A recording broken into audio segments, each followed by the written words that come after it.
Good morning and welcome back to Citizen TV. This is Daybreak, the show that brings you what you need to think about as you begin your day. And being Tuesday, the 4th of December 2018, we want to look at the news review. My name is Sam Gituku and I'm joined by, well, a panel that some of them have not been here for quite some time. I don't know what they've been hiding, but they'll say that I am the problem. Mark Bichachi, political commentator. Karibu sana. Asante sana. Irungo Houghton. How do you say your name? Houghton. Okay. He is the Executive Director of Amnesty International. Correct. And Antonio Lodge, Member of Parliament for Mathare. Welcome back to the show. He has been very loyal and we thank you for that. And want to look at what has been making headlines. Of course, the story of the Matatu ban, we'll be talking about that later. But you'll see it featured on the front page of the Standard. That is pain, agony as Matatu barred from city center, and public service vehicles drop passengers in the city's periphery, making them walk several kilometers to work or to other destinations. That coverage has been given prominence on page 6, 7, 8, and 9 of the Standard. It's a similar story on the front page of the Daily Nation. Did Sonko ban wrong vehicles? Private use cars line up on University Way in Nairobi last evening at the end of chaotic day during which Matatus were kicked out of the city center. Of course, these pictures that we saw on the particular road, people asking questions. Now you see this kind of traffic. We thought that we were banning the Matatus so that we can decongest the city, but that turned out to be congestion in the city. I think we just begin there. What do you make of this? I know that the Governor Sonko has now lifted that ban, but we saw a lot of suffering yesterday, including persons with disability in the city, and people spending so many hours, losing so many hours trying to maneuver from one terminus to another. What do you make of this? So I think, first of all, this will probably go down in the history of the country as one of the major policy misadventures. So from the perspective of planning, the perspective of participation and impact, this was definitely a mistake. And at that point, I think it's important to go beyond simply Sonko bashing, which I think has become a national sport in the last, or at least a county sport in the last month, in the last day or so. But I think there are a number of lessons that we can take. First of all, you know, what happened yesterday increased the peak hours from 1 to 2 hours, I think, for individuals to almost 12 hours. We were going to bed last night and people had still not got home. I think you've mentioned the people with disabilities. Also, I think the other issue that was raised was really safety of people who get up very early in this, in the morning, and places like Ngara and Mudhuru are not safe yet for people to be walking across the city. So it is with a sigh of relief, I think, that we have to respond to the announcement that it has been suspended. And I think immediately what the county government needs to do is to put in place a consultative mechanism that brings together different stakeholders, the traffic industry, the Matatu industry, the pedestrians, businesses, and residents associations, to look at what would be a way of decongesting the city that does not penalize essentially ordinary people who are using public service vehicles. And looking at the page 2 of the Daily Nation, you see tears, pain and curses on day 1 of Sonko's new attempt to decongest Nairobi city center. Quite a spread there. As that story continues on page 4, it is a walking city as Sakaja and Matatu farms file court cases. Of course, they were challenging that particular ban, but they were denied those orders that they were seeking the ban to be lifted, and they are back in court on Thursday. Then Sonko had said that Matatu ban here to stay. That was yesterday on page 5 of the Daily Nation. And I'm just wondering, Mark, looking at this, it would indicate as sort of someone who is working alone, because Senator Sakaja is not in the picture. The Matatu farms, they are complaining they are going to court. What is wrong with the management of the city? There's everything wrong with the management of the city, because the person who's decided that he's both alpha and omega, the beginning and the end of Nairobi, is Sonko. He's decided that he can take no advice. Mweshimiwa here tells me he doesn't know how the inside of Sonko's office looks like. So this is a man, obviously, who's out to do two things. Number one, he's out to make a name for himself. And number two, he's out to make the county a personal entity which he runs the way he wants. Now, the problem with this is that Gideon Nguvi Sonko did not quite think through this particular process, and it's a knee-jerk reaction, it is a half-baked reaction, and it was a half-baked solution. And even worse, how he has backtracked via Facebook Live hours after he had sworn that it would still be here, tells you that this is a man who has no idea what he's doing. And let's look at the evolution of his ideas. First, he wanted Uhuru Park to literally become a parking lot. then he's banned Matatus into the CBD without any rhyme or reason, no public consultation and things like that. So basically, this is a person, number one, who does not care about Nairobi. Number two, who could not even be bothered to stay awake in Senate. You understand? So that tells you that he probably makes these decisions in the same state that he was yesterday. This guy is not lucid. He's asleep on the job. And he wakes up in between his dreams to issue edicts based on the nightmares that he has had. Wow. No, that's the truth. Okay, Mark. Anthony Oluoch, you are a member of parliament in Nairobi County, and we see these decisions and we see the sort of impact it had yesterday. As a member of parliament, we've seen in other counties that there's the possibility of having consultations with the county government, whether it's formal or informal. How possible is that, and have you played your role as a member of parliament in Nairobi to make sure that the interests of these commuters are listened to in good time? Yeah, thank you. You know, discongesting the city is not entirely a bad thing. I think it is the approach and it is the arbitrariness, both in implementing such a regulation and the lack of consultation that is worrying, because all the stakeholders seems to be up in arms. Certainly, I do appreciate that, you know, transport is not within the docket of members of parliament, but it would have helped if, you know, something like this whose impact was huge. It affects every member of my constituency. They had to walk long distances. You have seen the parking lot that is Thika Highway. But having said that, I think maybe it's an opportunity for us to rethink public transport. What are the long-term solutions to this? I mean, we keep having these knee-jerk reactions. One time we have traffic regulations, then we forget about them, and then we come back to them again and there is a crisis. I think for me, that is the problem. If this was meant to be for good, one, people should have been warned, because the amount of man-hours that we have had to lose as a result of people wasting 3-4 hours before they get to job, I think it's very worrying. The amount of money, the opportunities that could have been lost as a result of this is worrying. So I think I would encourage Governor Sonko to approach what is otherwise a good thing in a manner that allows him, you know, to listen to industry players, so that we don't end up hurting the economy and inconveniencing people. Yeah. And I want us to listen to what Governor Sonko had to say in Parliament yesterday when he appeared before senators, and he was talking about the reasons why that ban was imposed. Let's just listen to an excerpt of that. We are looking for the big buses from NYS to be transporting the physically challenged people from their stages to the CBD.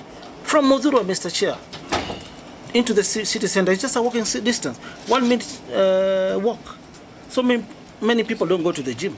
It's part of exercise. We want our people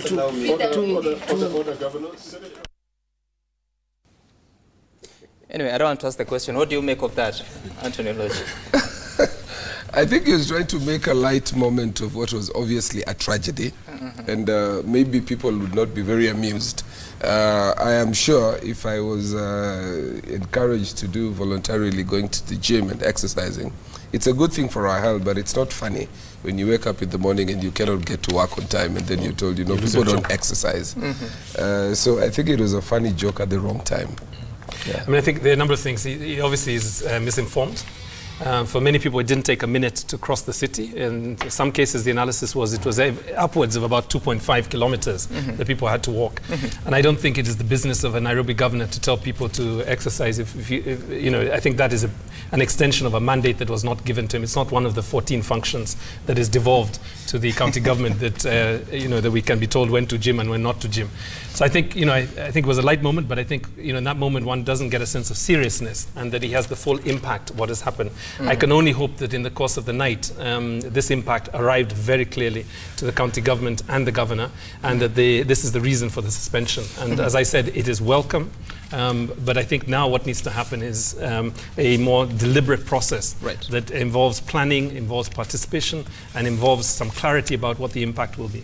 Okay, all right. Let's move on to looking for solutions, because I think this conversation can only be helpful in that way. So now, the ban has been lifted, but there's still congestion in the city. Of course, the congestion now would get back to the city. there has been several attempts to decongest the city. And now here we are. We have tried what Sonko's formula was. It has failed. Now he says that he's going for public consultations. What, in your view, is the best solution to decongest this city and ensure that things are efficient as they should? There are three simple solutions. Number one, we need to recognize that the reason there is traffic in Nairobi is you've got too many private cars going into Nairobi and then looking for parking and then not finding parking and things like that. That's a first thing. Number two, Nairobi has an infrastructure problem. We are heavily dependent on the highways. There is no light rail. There is no other option of commuting. In fact, you can't even cycle into Nairobi city, because if you dare cycle, you'll most likely die. So there is the need to create alternative forms of transport within the precincts of Nairobi city. And so we need to address infrastructure. We need to address the issue of public personal cars actually getting into the city and making it actually more comfortable and easy and punitive at the same time for you to drive your private car into the CBD. So that now there are alternatives and options for middle-class Kenyans to leave their cars at home to use relatively comfortable public transport into the CBD. That's how you solve congestion. And without doing that, it's not going to work. The third thing that must be addressed is the issue of privately owned public service vehicles. The reason why they become a problem is a privately owned public service vehicle will park in the middle of town until it's full because it's a business. So you need to replace that with a publicly owned transport system that does not need to wait to be full to move. So that now you do not have Matatu terminal. We should have bus stops, not a place where you park for 2 hours to wait for people to fill it to go to Ongata Rongai or Buruburu, whatever. That's what we need to address. So there is not much to be done. There just needs to be the goodwill and the proper thinking to do that. And what also is very important, I don't know why we're saying that was a light moment. No, that was a moment into a picture of a governor who literally takes lightly the sufferings of Kenyans. And that's the part of the problem of leadership. If you do not take to heart what other people feel, you will never make decisions with due regard to what they're supposed to go through. So, Anthony Lodge, what comes first? Because as he says, the solution appears like to be making sure that the public service transport is sort of managed by the public institutions. And we have had an attempt with the BRT, bus rapid transport system along the superhighway, but it hasn't taken effect. It's been quite a number of months now. So what happens? How do we get there? I think first is to find out, do we have a plan? Because, and I keep going back to this thing of arbitrariness. If every person who comes to that office or occupies that office or whatever, the transport ministry, will come up one day and say, look, I am pulling this from the traffic regulations and then popping it up on people. Do we have a plan for mass transportation? Do we have a policy? Do we need to review it? That's the first port of call for me. And then put systems in place that would be able to effect this. So the second thing then is to find out, which I think he has mentioned, and you know, in other countries, it pays actually in Europe to be able to leave your car at home and ride a bicycle to work. I've been to places like Netherlands, and you'll be surprised. A police officer is riding a bicycle, and you are crossing a zebra crossing, and voila, you are surprised that you know you've done the wrong thing, and it's a bicycle person who is actually stopping you. And there is a secluded place where they actually have mass bicycles and secluded places where you put it. People go to the shopping malls, to the hospital, take kids to school on a bicycle, and they're dedicated lanes. And that's the other thing. Planning to have our our infrastructure in such a way that they're dedicated places for alternative transportations to ride. And I think it is this alternative that is going to be our solutions. And then we have to talk about our culture. This culture that it's in thing to have to ride into your car, big, huge cars. And I mean, there is also the pollution part of it, that we are spending too much time, fuel, and whatever into our cars when we could be doing things that are also environmentally healthy. And if you ask me, outside of the light moment Sonko was saying about exercising, the cycling culture would be a very good culture, and I keep underlining this thing. First, it's regulation and the policy, and then it's a culture that we ourselves must get back to. I wish the president would, for example, say, you know, this whole week, this whole month, I'm going to be riding from State House to Harambee House, and get all his cabinet ministers off those SUV cars and riding into a bicycle. So for me, it is about policy, and then we have to change our culture. Excuse me. The question, excuse me again. Sure. The question, Irungo, brilliant ideas coming from the three gentlemen, but still the question that we must ask is, how do we get there? How do we ensure that we have dedicated lanes for cycling? How do we ensure that that is actually a safe engagement? How do we ensure that people are not fascinated with driving their own cars, and there is a proper mechanism of public service transport system that is working? How do we get there? Because yes, here we are, we have a county, or we have counties, 47 counties when you have a country. How exactly, what are those steps that we need to make to get there? I mean, I think there are a number of sticks and carrots that policymakers can use, but I think the place I want to start is, so Twaweza, the civic organization that does opinion polling, released an opinion poll 2 weeks ago. And one of the findings was that something like 75% of the people, of Kenyans, still find it very difficult to meet their leaders, to influence local decision making, and to access information that is important for their lives. And I think that's the fundamental problem, is that the capacities in the county governments are still not at a point where people can actually articulate what works for them best. So that's the first point. I think there are other things that could be looked at. So for example, the idea of cycling. Are there tax relief options? Are there incentives that we've put in place for people not to use their vehicles? There was an interesting conversation about what should be the parking fees for private vehicles, and it went high. And actually, to his credit, and this was not remembered yesterday by many people, but actually it was Sonko who tried to raise the parking fees for private vehicles, and it was brought down not by Sonko but by the county assembly. Right? So he tried in that sense to make it more difficult for private vehicles to come into the city. Right. But I don't see why not, why do we do not invest in a series of designating parking stages around the immediate quadrant of the CBD, and have people not be allowed to drive in the CBD. That's possible. But to start that process as it happened yesterday, without actually having the designated the bus stops, and having them so far from the centers of work, and forgetting that many people don't actually come into the city to work. They cross the city to get to industrial area, or to come back out onto the western side, was a major mistake. Okay, all right, and I just want to read a few excerpts of Governor Sonko's statement this morning. For instance, he says that let us all be the solution, both at a personal and corporate level, not just the PSVs. Those among us who are neighbors should consider carpooling. Yeah. Let us make public transport appealing to the point where we no longer shun it in the name of class, quote unquote.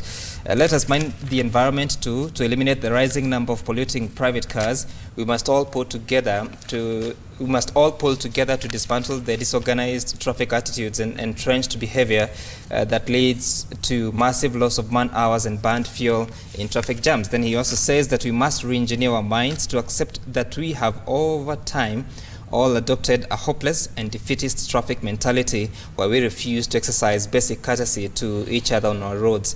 This must stop with you, the individual road user. Right words, wrong time, right time? Transport, public transport is one of those things that by nature descends into chaos whenever a government does not step in. Because if my solution is carpooling, Nairobi is a strange city. Your neighbors, they rarely work in the same locale, okay? Because of how our industries are placed, how our businesses are placed, we've decided to turn residential areas into business areas and things like that. So the idea of carpooling becomes difficult because none of my neighbors and I generally work in the same direction. So the reality is whereas the sentiment is correct, the logic is flawed in this sense. That if you're going to incentivize Kenyans to change how they behave, then the people you need to think and to come up with solutions are the middle class. If today you say that middle class people cannot drive past Westlands, cannot drive past Upper Hill, and cannot drive past let's say railways on the other side, if you did that, what the middle class will do, we will begin to find solutions. We will begin to buy our own buses that are within the same class structure that we want. Right. So the reality is, and this is the problem with Kenya, is that the middle class is insulated from the problems of the poor, and the poor are insulated from the people of power, because the Minister of Transport yesterday said nothing.